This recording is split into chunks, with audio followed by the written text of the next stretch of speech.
Hello बच्चों, आज हम पढ़ेंगे प्रमेय 6.1 जिसका नाम है आधारभूत समानुपाती प्रमेय।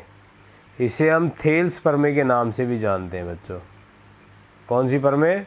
थेल्स प्रमेय।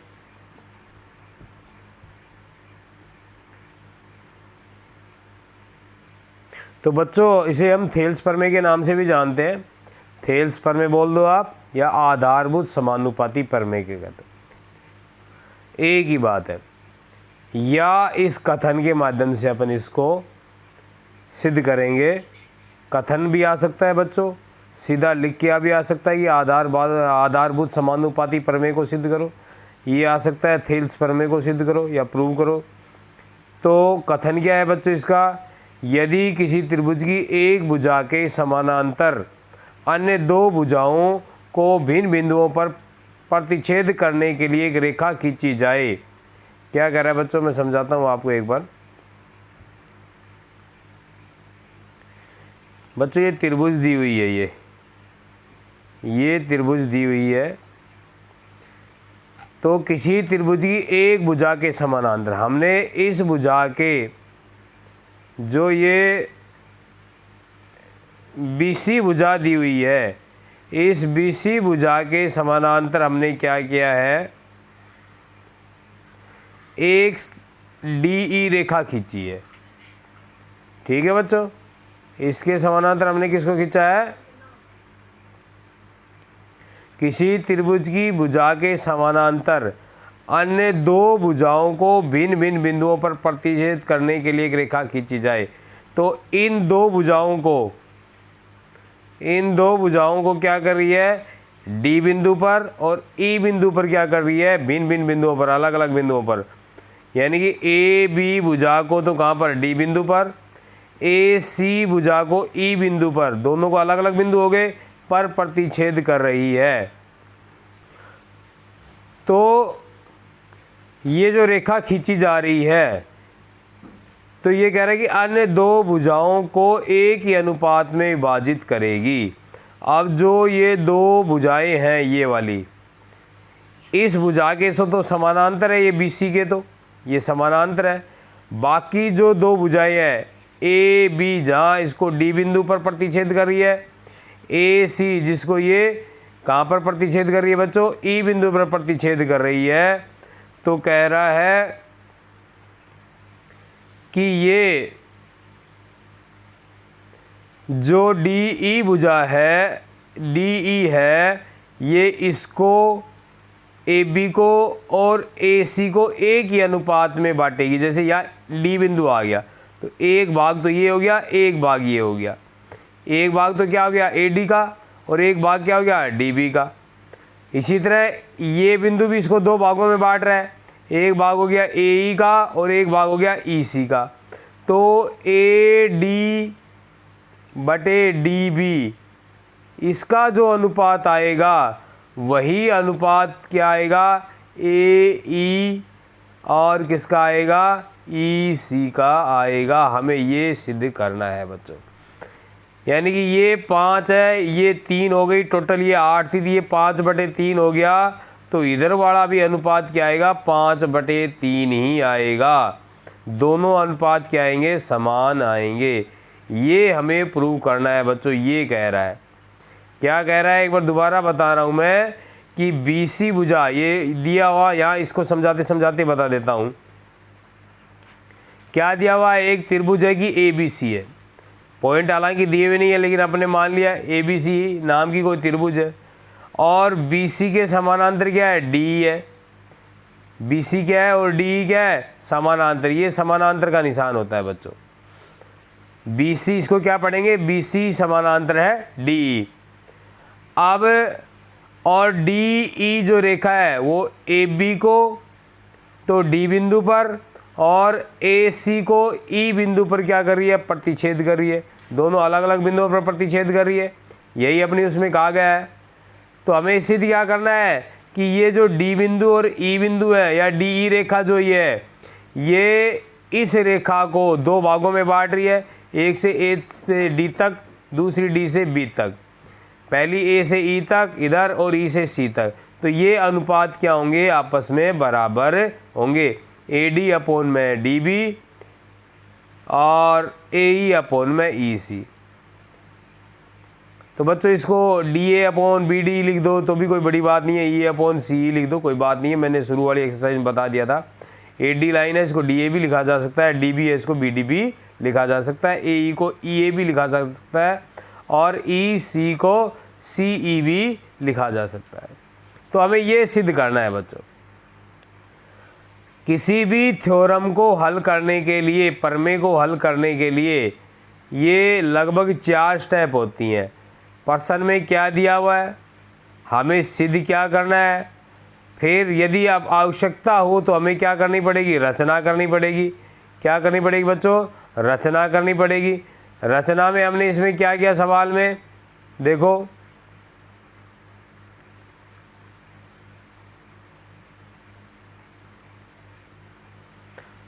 हमारे पास तो सिर्फ ये त्रिभुज थी, हमने क्या किया, B को E से मिला दिया, C को D से मिला दिया और हमने क्या खींचा, एक ये EF लंब खींचा है। ये बच्चों ये लंब है, लंब का मतलब जैसे कोई लाइन है उसके ऊपर ये परपेंडिकुलर लंब खींचते हैं तो जहाँ लंब बनेगा वहाँ 90 डिग्री का कोण बनेगा।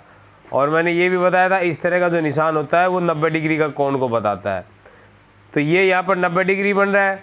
दूसरा DG लंब खींचा हमने, इस रेखा के ऊपर लंब खींचा और ये EF है, ये AD के ऊपर लंब खींचा है।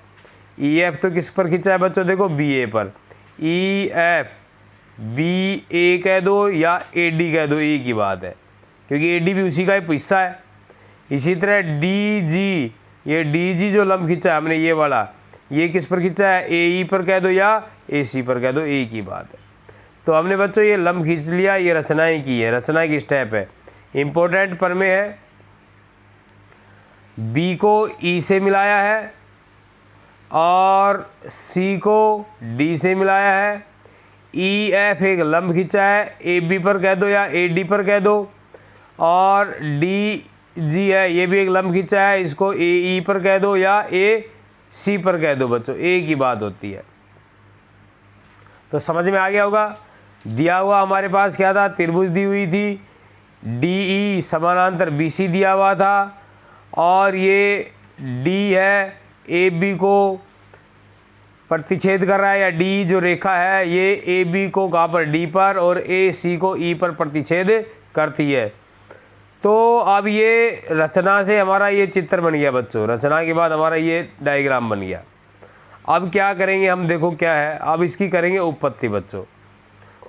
उत्पत्ति के लिए क्या करेंगे बच्चों, देखो अभी बताते हैं आपको।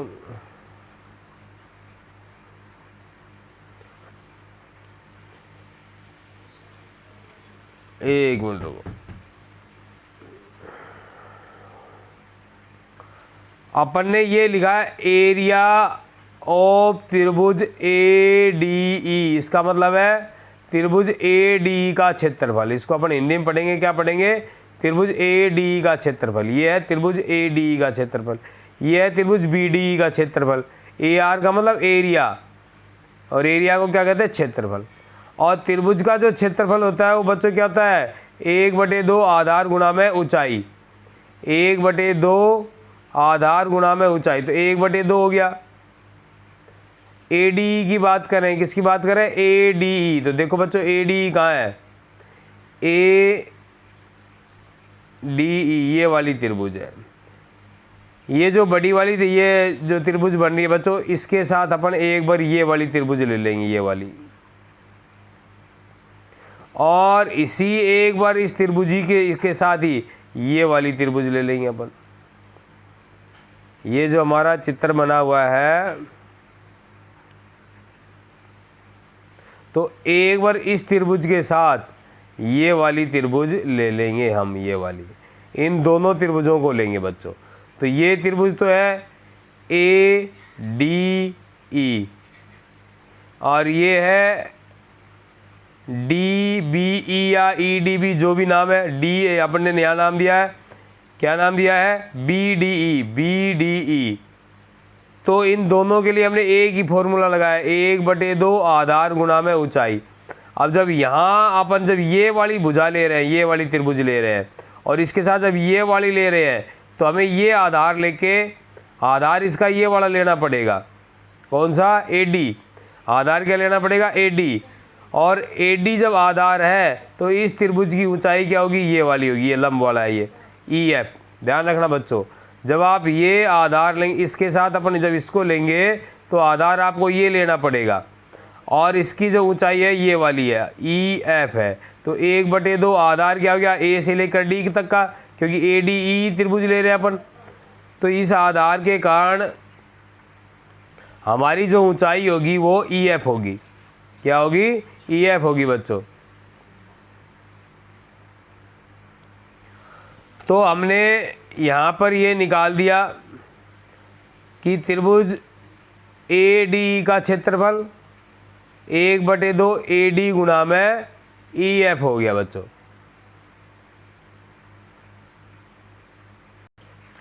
तो बच्चों ये हमारा चित्र है त्रिभुज ADE ये वाली त्रिभुज है ऊपर वाली।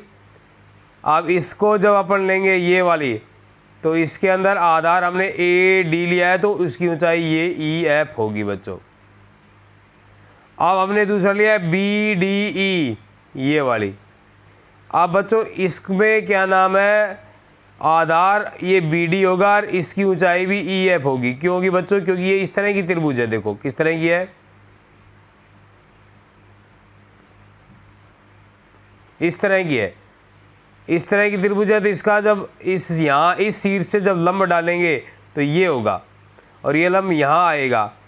तो ये इस तरह की बनी हुई, ये D है, ये B है, ये E वाला बिंदु है, और ये F वाला हो जाएगा। यानी कि इसका ऊंचाई भी यही आएगी। दोनों की ऊंचाई क्या आएगी? ये इस त्रिभुज की ऊंचाई भी यही थी, और जब इस त्रिभुज की ऊंचाई लेंगे तो वो लंब यहाँ पर ही जाएगा, ये लंब ही आएगा। तो 1/2 BD गुणा में EF हो जाएगा, यानी कि ये दोनों में आएगा EF। अब अपन इनका अनुपात ले लेंगे, एरिया ऑफ ADE और अनुपात में बटे में एरिया ऑफ BDE ले लेंगे बच्चों। तो ये यहाँ आ गया और ये वाला यहाँ आ गया। EF से EF कट गया, 1/2 से 1/2 कट गया। जैसे EF से EF कट जाएगा, 1/2 से 1/2 कट जाएगा। क्या बचेगा? AD अपॉन में BD बचेगा।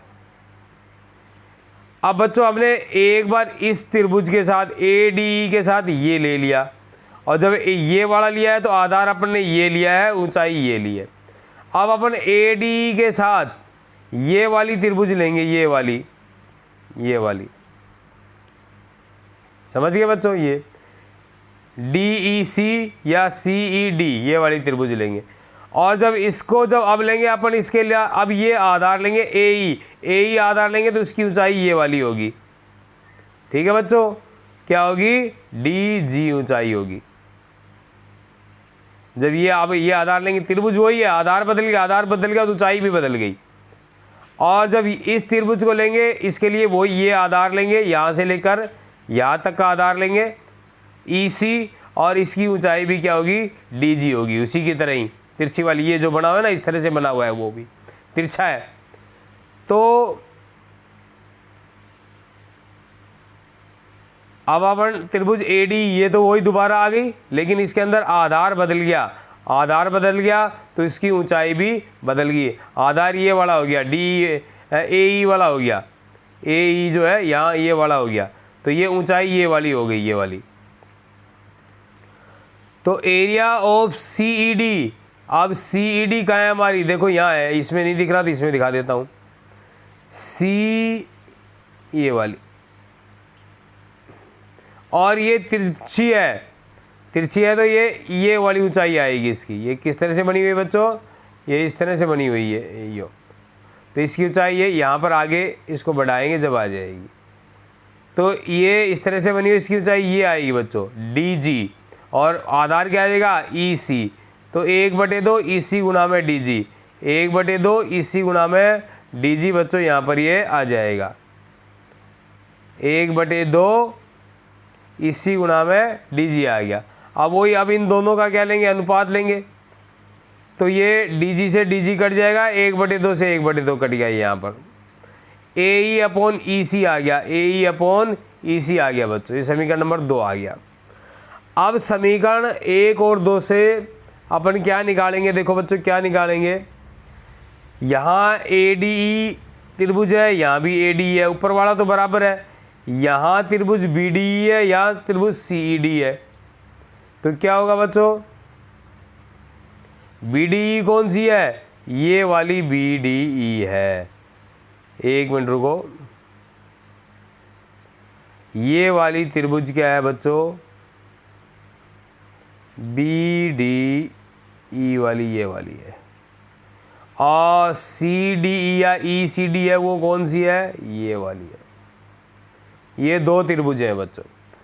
तो ये जो दो त्रिभुजें हैं आप देख रहे हो, ये डी है, ये डी ई है, एक त्रिभुज ये यो बनी हुई है, ठीक है बच्चों, एक त्रिभुज ये यो बनी हुई है यहाँ से ये वाली, ठीक है, अलग अलग बनाए तो ये यो बनी हुई है,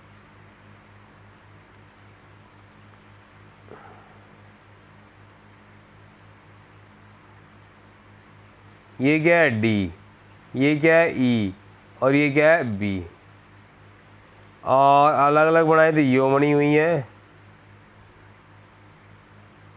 ये क्या है डी, ये क्या है ई, और ये क्या है सी, ये डी ई सी है, ये डी ई बी है, डी इनके अंदर कॉमन है, आधार समान है, ये आधार समान है डी, और ये रेखा समानांतर है, तो दो समांतर रेखाओं के मध्य, जब समांतर रेखाओं के मध्य जब एक ही आधार लेकर, जैसे इसमें डी आधार लिया हुआ है, तो मान लिया ये आधार ले लिया और हमने एक त्रिभुज ये बना दी, और इसी आधार को लेकर एक त्रिभुज अपने ये बना ली, तो इन त्रिभुजों का क्षेत्रफल क्या होगा बच्चों, समान होगा। जब समान आधार, एक ही आधार और समांतर भुजाओं के मध्य त्रिभुज बनाई जाती है तो क्या होगा, उनका क्षेत्रफल क्या होगा बच्चों, समान होगा। जैसे सीधा करके बताऊँ, मान लिया ये दो समांतर रेखाएं हैं, अब मैंने एक त्रिभुज ये बना दी, आधार ये लिया है, अब इसी आधार को लेकर एक त्रिभुज अपने ये बना दी, इसी आधार को लेकर मान लिया एक त्रिभुज ये समांतर रेखा यही है ये बना दी, तो इन सभी त्रिभुजों का क्षेत्रफल क्या होगा, समान होगा। तो इस तरह बच्चों ये डी और बी सी ये समांतर रेखाएं हैं, और डी को आधार लेके ये त्रिभुज बनी हुई है, और डी को आधार लेकर ये त्रिभुज बनी हुई है, तो समान आधार और समांतर रेखाओं के मध्य ये त्रिभुज स्थित होने के कारण इन दोनों त्रिभुजों का क्षेत्रफल क्या होगा बच्चों, समान होगा। त्रिभुज बी डी और त्रिभुज सी ई डी का जो क्षेत्रफल है वो बच्चों क्या होगा, समान होगा। तो ये सी डी और बी डी ये दोनों क्या हो गया, इनका क्षेत्रफल समान हो गया। इसका ऊपर वाला तो समान था ही, नीचे वाला ये वाला और ये वाला भी क्या हो गया, समान। तो ये वाली साइड दोनों क्या होगी, आपस में बराबर होगी। जब ये बराबर होगी तो ये वाली भी क्या हो जाएंगी, बराबर हो जाएंगी। तो बच्चों इन दोनों के जब समान होने से क्या हो गया, area of B D E और एरिया ऑफ सी डी क्या हो गए, दोनों के एरिया क्या हो गए, समान हो गए। तो ये वो और उसका जो ऊपर वाला है वो दोनों क्या हो गए, समान। तो ये area of A D E बराबर हो गया एरिया ऑफ सी डी, ये बराबर किसके हो गए, एरिया ऑफ ए डी और area of B D E के बराबर हो गया।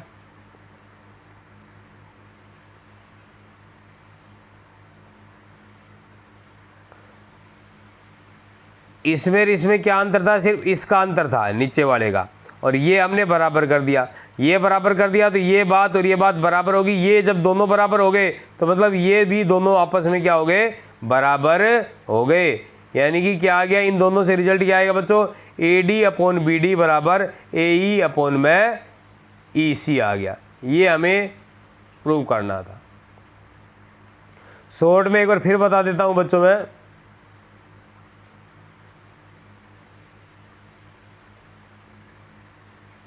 अपने को ये दो लंब लेने हैं। एक बार इस त्रिभुज के साथ इस त्रिभुज को लेना है और इन दोनों का अनुपात निकाल लेना है।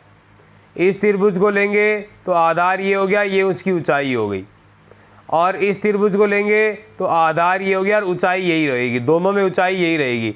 फिर ऊंचाई से ऊंचाई कट जाएगी और 1/2 से 1/2 कट जाएगा और क्या बच जाएगा, क्या बचेगा, AD/BD बच जाएगा। बस अगले वाले सवाल में क्या करना, अगली बार फिर क्या करना पड़ेगा बच्चों, अपने को वही त्रिभुज लेनी पड़ेगी, ये वाली लेनी पड़ेगी। ये वाली लेकर अपन क्या करेंगे, अब अपन ये ऊंचाई लेंगे और ये आधार लेंगे। उसी तरह अब ये आधार लेके फिर यही ऊंचाई दोनों में सेम रहेगी, दोनों का अनुपात लेंगे, ऊंचाई से ऊंचाई कट जाएगी और ये AE/CE बच जाएगा। और हम फिर इस त्रिभुज का इन दोनों त्रिभुजों का एरिया ये वाला और इस त्रिभुज का एरिया को क्या कर देंगे, बराबर कर देंगे, क्योंकि समांतर भुजाओं, एक ही समांतर भुजाओं के बीच और एक ही आधार लेके बनाई गई समांतर त्रिभुजों का क्षेत्रफल क्या होता है, बराबर होता है। ये 9वीं क्लास में अपन ने पढ़ा है। तो इन दोनों का क्षेत्रफल क्या होगा, समान होगा। तो ये बटे ये दोनों बराबर हो जाएंगे, तो दूसरी तरफ भी क्या हो जाएगी, बराबर हो जाएगी बच्चों।